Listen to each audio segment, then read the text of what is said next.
सभी हमारे आज महागठबंधन के नेता, वामपंथी दलों के, कांग्रेस पार्टी के, आरजेडी के, आज हम लोगों की बैठक थी। कल जो हम लोगों का मानव श्रृंखला होने जा रहा है 3 काले कानूनों के खिलाफ, उसको लेकर के जो तैयारियां हैं, उसको लेकर के हम लोगों के बीच चर्चाएं हुई हैं और हर जिला में लगभग जो है कोऑर्डिनेशन कमेटी बना करके जो है तैयारी की जा रही है। आज राष्ट्रपति जी का भाषण था। कल जो फैसला हुआ था, लगभग 16 पार्टियों ने राष्ट्रपति जी के भाषण का बहिष्कार किया और आज सुबह तक 19 पार्टियां होंगी। तो साफ दिखाता है कि जो मौजूदा जो सरकार है, जो किसानों पर काला कानून थोपना चाहती है, ये किसानों के अस्तित्व का सवाल है और लगभग देश के 80% आबादी को प्रभावित करता है ये कानून। और किसान कई महीनों से लगातार एक ही बात कह रहे हैं कि ये काला कानून उनको नहीं चाहिए।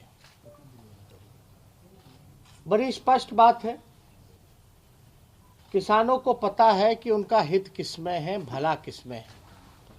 जब किसानों को आपत्ति है इस काले कानून से, तो सरकार की आखिर कौन सी ऐसी बेचैनी है कि जबरदस्ती जबरन ये काला कानून जो है वो किसानों पर, देश के 80% लोगों पर थोपना चाहते हैं।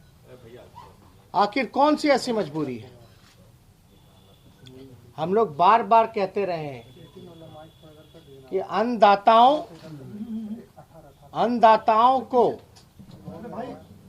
जो सम्मान मिलना चाहिए, जो एमएसपी मिलना चाहिए, वो इस कोई कानून में, तीनों कानून में नहीं है, उसका जिक्र नहीं है। ये पूरा कानून जो है अन्नदाताओं के लिए नहीं बल्कि फंड दाताओं के लिए। पूरे देश भर के किसानों का जमीन जो है पूंजीपतियों के हाथों में सौंपने की ये तैयारी चल रही है।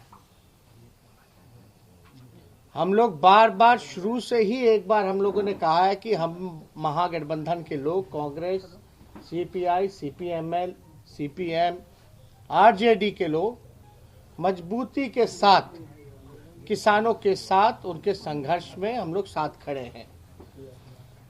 और इसी सिलसिले में हम लोगों ने पहले भी घोषणा किया था कि एपीएमसी कानून जो है उसको बिहार सरकार खत्म करे।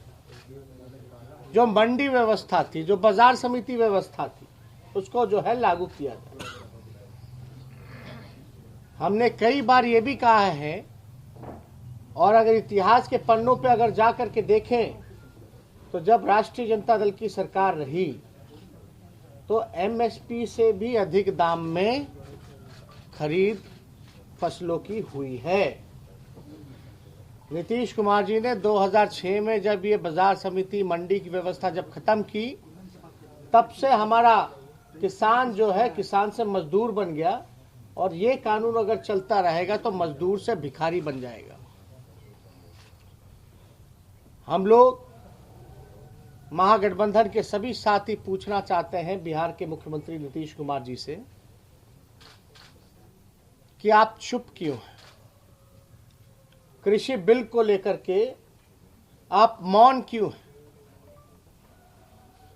क्या किसान जो कर रहे हैं वो ठीक कर रहे हैं या गलत कर रहे हैं? क्या ये काला कानून सही है, किसानों के हित में है या नहीं है? क्यों नहीं आप जो है इस पे 2 शब्द भी नहीं बोल रहे? आखिर क्या मजबूरी है, क्या कारण है नीतीश कुमार जी की चुप्पी इस कानून को लेकर के? क्या मजबूरियां हैं। और 2006 से जब से एपीएमसी कानून है, उसके बाद से बिहार के किसानों को फायदा हुआ है या नुकसान हुआ है, ये बताना चाहिए लोगों को सामने आकर के। हम लोग कोई भी आंदोलन करते हैं, कहीं भी, चाहे छात्रों के लिए आवाज उठाना, युवाओं के लिए आवाज उठाना, संविदा कर्मियों के लिए आवाज उठाना, सरकारी कर्मचारियों के लिए आवाज उठाना, नीतीश कुमार जी लगातार जो है लोकतंत्र का हत्या करने में लगे। केस मुकदमा, जो धरना स्थल है वहां भी नहीं बैठने दिया जाता। आप लोग सब लोगों ने देखा होगा। किसान को लेकर के सबसे बड़ा सवाल है, बिहार में अभी नीतीश कुमार जी जो है डीजल का दाम जो है महंगा करने जा रहा है।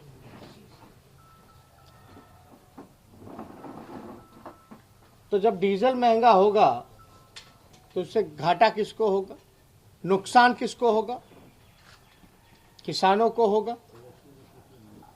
लगातार ऐसे कानून नीतीश कुमार जी जो ला रहे हैं, मान लीजिए जो मौजूदा एनडीए सरकार है, ये तो हमारे देश में नारा था, हम लोग बचपन से बड़े हुए हैं यही नारा सुनते सुनते, जय जवान जय किसान। ये भाजपा के लोग तो जवान और किसान में ही लड़ाने का काम कर दिया। किनके लिए? फंडदाताओं के लिए। और माफ कीजिएगा, जो जवान हैं वो भी अधिकतर जो है किसान परिवार से ही आते हैं। और जवान भी इस सरकार को लेकर के आक्रोश में हैं। तो हम लोग तो देखिए लगातार जो है किसानों के लिए हम लोग आवाज उठा रहे हैं, लेकिन आपको एक बात समझना पड़ेगा, बिहार में किसानों की स्थिति इतनी दयनीय हो चुकी है कि बाहर पलायन करना पड़ता है, मजदूर बनना पड़ता है।